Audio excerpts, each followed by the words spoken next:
Hello everyone, welcome to chapter 1 part 2. So today, looking at our, sorry, I gotta kind of cover that so I don't blind you. Looking at our vocab words, I think you're gonna know what's gonna happen today. There's some interesting vocab words, so get your notes paper out. And I'm going to show you some pictures and get ready to take some notes on that. Okay, so the first vocab word that we have is a trundle bed. Does anybody know what a trundle bed is? They're still totally sold in stores. You can still totally buy one, but it's not super common anymore. I'll give you a hint if you haven't read it already. A trundle bed is like an easier to get to bunk bed. All right, so a trundle bed is a bed that has another bed underneath it that slides out. So here is a picture of a trundle bed, a bed that has a mattress underneath that just slides out. So then, if both of you want to be on bottom bunk, aka you just don't want to crawl up there every day, you can both have nice, safe beds on the ground if you have to share a room with a sister or brother, or your parents, or anything like that. All right? So that's a trundle bed, a bed that slides out. All right? Our next vocab word is a butcher.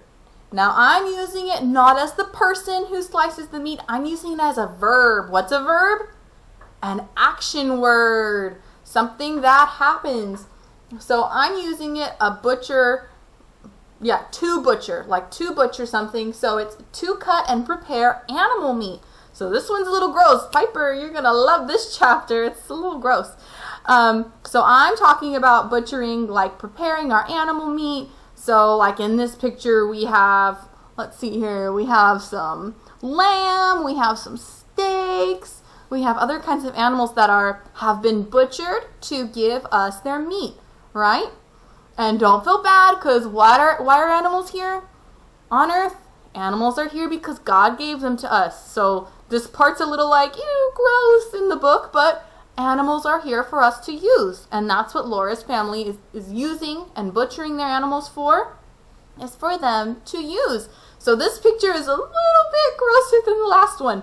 This picture shows the meat being on the hooks. So I'm showing you this just so then you can understand, because later on in our story, they talk about the meat hanging, and in our last, in part 1 of chapter 1, it talked about how Pa hooked the string into the meat and hung the meat inside the smoker. So that's what this picture is portraying, is that it's portraying the meat, there it goes, the meat hanging. So on here they're in metal wires and the meat is hanging either to be aged or it's been prepared and hung on the wire to either be seasoned, to continue to be butchered, the meat coming off, something like that. So this is just how you prepare meat. Sorry, it's going to be a gross one, but it does really show us how they lived. Like they didn't get to go to the store and, have a nice time. Oh, let me go get this hamburger meat. Oh, let me go to this. No, if you wanted meat, you had to go get it, kill it, butcher it, and and they used every part. They don't waste anything, just like the Native Americans. They don't waste anything, and there's some funny stuff in this story that makes me go, ooh, but it's not how I was raised. It's how Laura was raised. They used everything, and nothing was gross to them. All the innards and all that wasn't gross. So, it's just a different time. This is 1872, remember? This was a long time ago. Okay, and our last one, if you can read this, it's called head cheese, which you can totally buy right now at the store. All right, it's meat taken from an animal's head to create a slab of meat. So I have a picture here, and don't worry, it's not like a creepy head, and it's not actual cheese. It's not really cheese, okay? It's just a slab of meat. I don't know if I can get, there you go. It's just a piece of meat that it's kind of got like fat to keep it together and spices, and it's a delicious thing. And it's just making sure that you use every part of the animal, because I've had it before. It wasn't my favorite, but like my dad, he loves head cheese. He loves a head cheese sandwich. And remember, it's not really cheese. It's just meat. And it's just there to make sure that you use every part of the animal and you still get to eat the meat and you're not wasting anything, right? Because that's what's important in our animals and how God gave them to us, is you don't want to just waste everything. Meat is a precious gift that not everybody gets to have. All right, so definitely we want to thank God for our stuff. And I just wanted to warn you, going into this part, it's a little gruesome. So if you get grossed out, I'm so sorry. All right, but I'm just warning you, this part has some butchering and things in it. Okay, and don't forget 4 to 5 notes with your bullet points. All right, so I'm going to go ahead, turn my backlight off, and then I'm going to turn the camera and we're going to get into reading comfy mode. All right.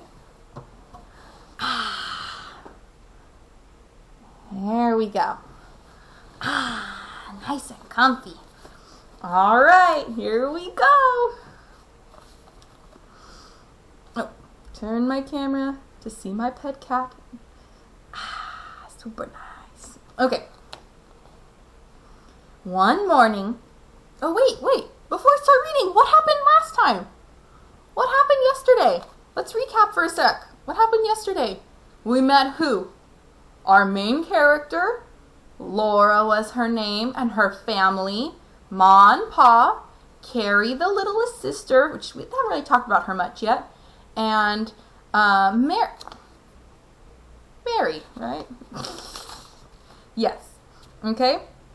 Carrie, Mary, and Laura. Yes, I'm so right. Okay. Isn't that fun? So those are our 5 main characters right now. Oh, and we can't forget the dog. Do you guys remember what his name was? Started with a J. The dog's name was Jack.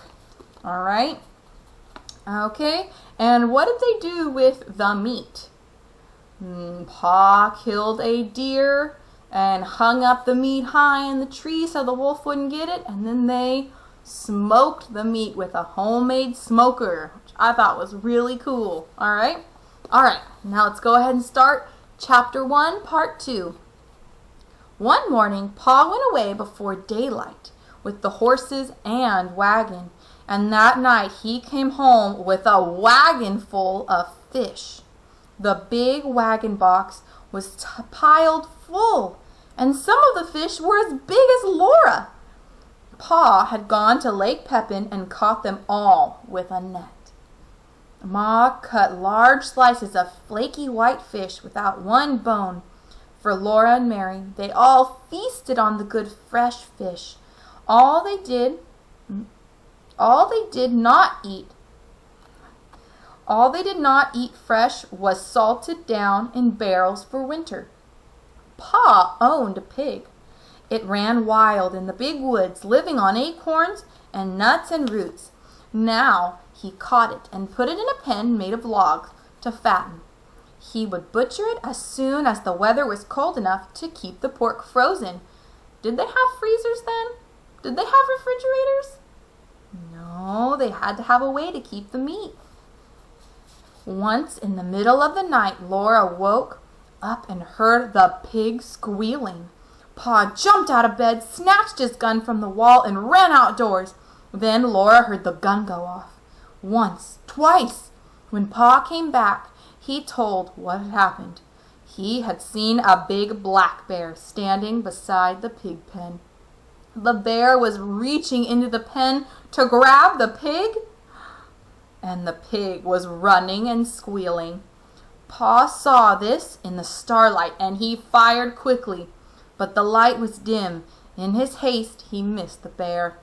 But the bear ran away into the woods, not hurt at all. Laura was sorry. Pa did not get the bear. She liked bear meat so much.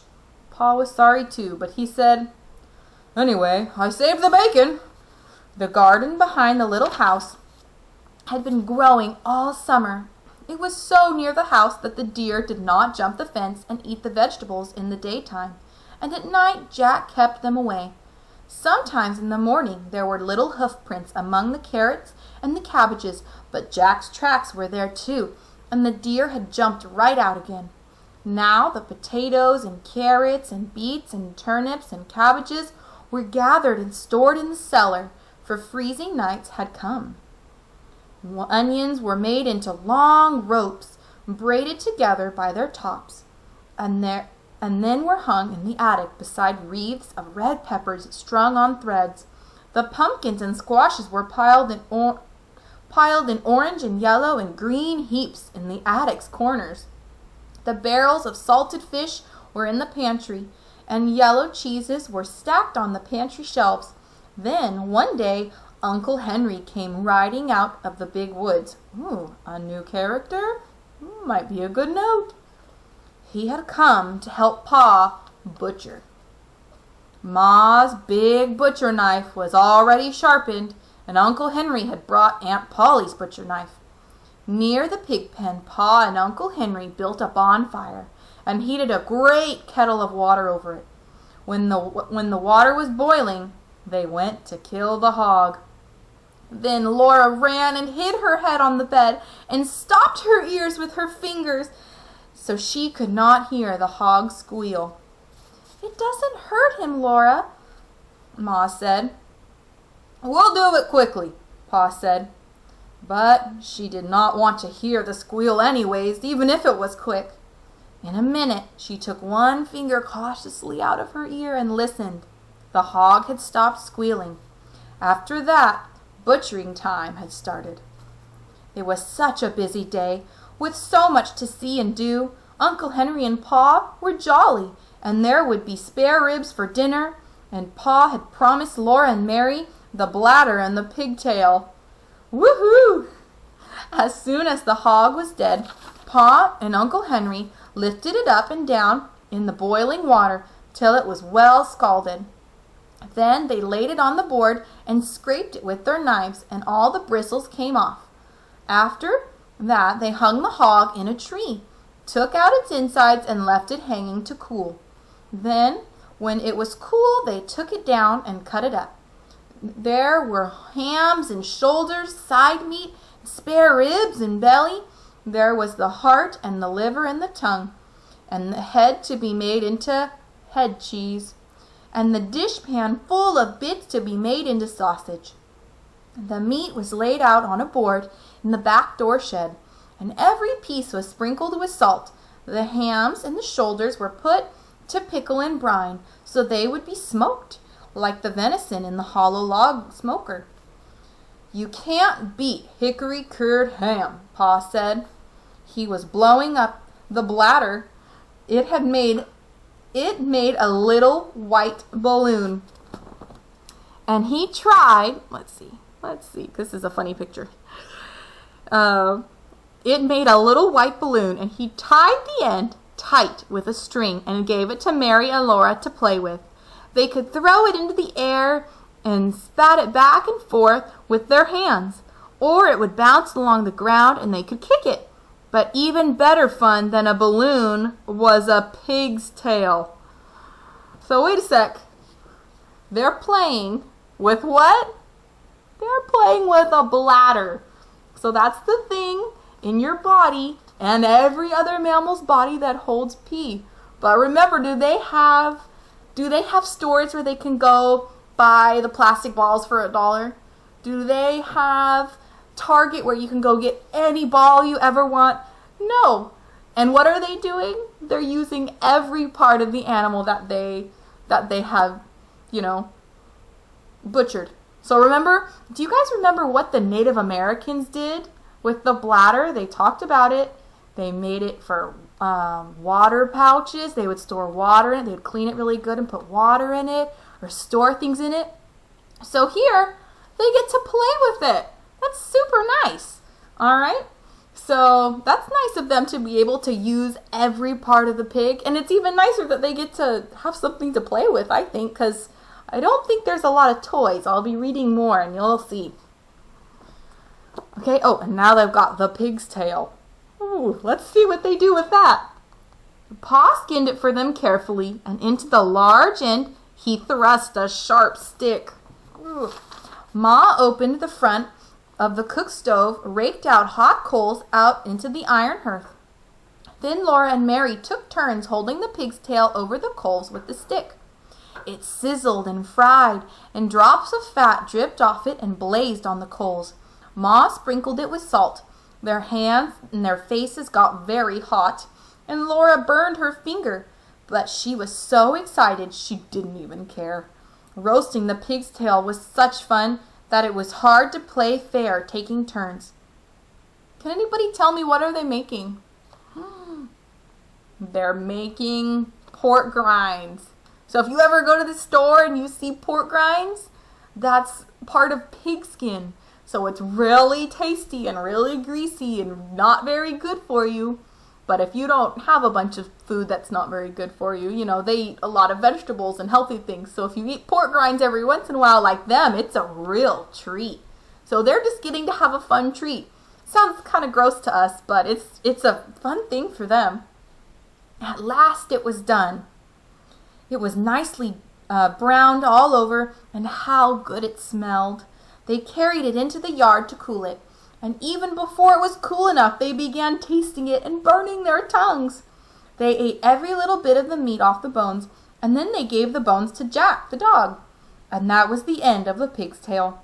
There would not be another one till next year. So that was a big treat for them, even though it sounds gross to us. It's not our life, right? Uncle Henry went home after dinner, and Pa went away to his work in the big woods. But for Laura and Mary and Ma, butchering time had only begun. There was a great deal for Ma to do, and Laura and Mary helped her. All that day and the next, Mary was trying out the lard in big iron pots on the cook stove. So that wasn't one of our words, but does anybody know what the lard is? The lard is like the fat. So we can go and buy butter easily and oil and all things, but they didn't have that so easy, so they had to have lard to cook with. Laura and Mary carried wood and watched the fire. It must be hot, but not too hot, or the lard would burn. The big pot simmered and boiled, but they must not smoke. From time to time, Ma skimmed out the brown cracklings. She put them in a cloth and squeezed out every bit of the lard. And then she put the cracklings away. She would use them to flavor Johnny cakes later. Cracklings were very good to eat, but Laura and Mary could only have a taste. They were too rich for little girls, Ma said, or too unhealthy. Ma scraped and cleaned the head carefully, and then she boiled it till all the meat fell off the bones. She chopped the meat fine with her chopping knife into the wooden bowl. She seasoned it with pepper and salt and spices. Then she mixed the pot with some oil and other things with it and set it away in a pan to cool. When it was cool, it would be cut into slices, and that was head cheese. Not real cheese, just meat. The little pieces of meat, lean and fat, that had been cut off the large pieces, Ma chopped and chopped until it was chopped fine. She seasoned it with salt and pepper and with dried sage leaves from the garden. Then with her hands she tossed and turned it until it was all mixed. When she molded it into balls, she put the balls in a pan out in the shed, where they would freeze and be good to eat all winter. That was the sausage. When butchering time was over, there were the sausages and the head cheese, the big jars of lard and the keg of white salt pork out in the shed, and in the attic hung the smoked hams and shoulders. So how I showed you how they hung them like that so they could dry.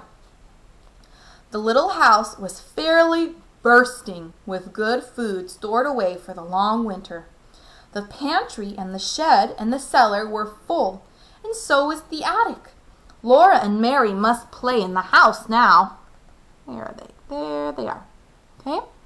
For it was cold outdoors, and brown leaves were all falling from the trees. The fire in the cook stove never went out, and at night Pa banked it. So before I turn the page, I wanted to show you all. Let's see how close I can get. Okay, so right here, they're sitting on pumpkins that they can cook with.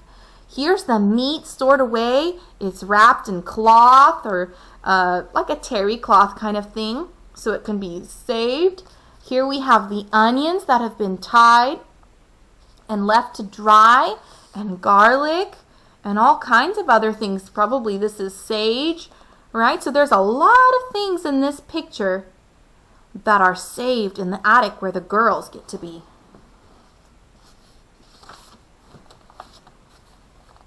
With ashes to keep the coals alive till morning, the attic was a lovely place to play. The large, round, colored pumpkins made beautiful chairs and tables. The red peppers and onions dangled overhead. The hams and the venison hung in their paper wrappings, and all the bunches of dried herbs, the spicy herbs for cooking and the bitter herbs for medicine, gave the place a dusty, spicy smell. Often the wind howled outside with a cold and lonesome sound. But in the attic, Laura and Mary played house with the squashes and the pumpkins, and everything was snug and cozy. Mary was bigger than Laura, and she had a rag doll named Nettie. Laura had only a corn cob doll wrapped in a handkerchief, but it was a good doll. It was named Susan. It wasn't Susan's fault that she was only a corn cob. Sometimes Mary let Laura hold Nettie, but she did it only when Susan couldn't see. The best times of all were at night. After supper, Pa brought his traps in from the shed to grease them by the fire.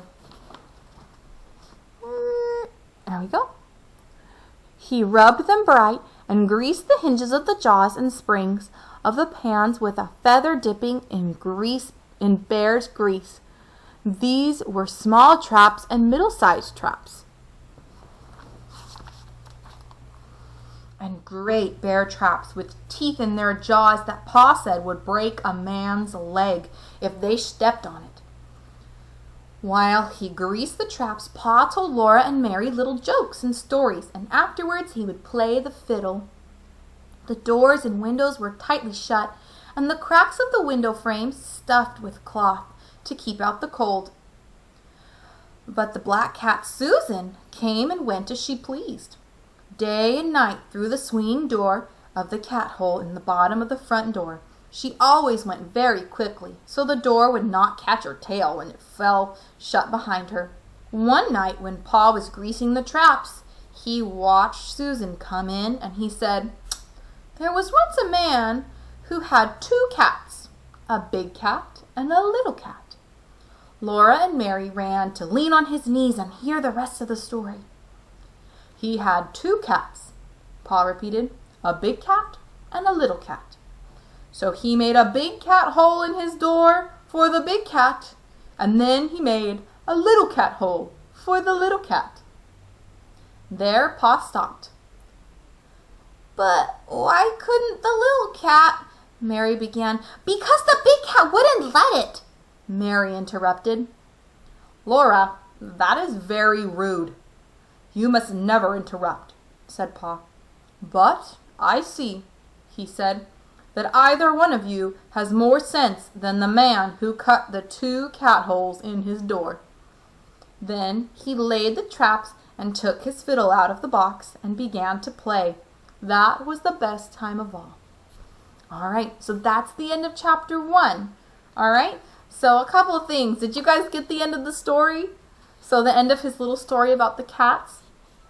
So Pa was saying both of the girls are smarter than the man that cut 2 holes in his door. If you have a big cat and a little cat, couldn't they both just go through the same hole? Yeah, he's just saying that that man was not very smart and he's being silly.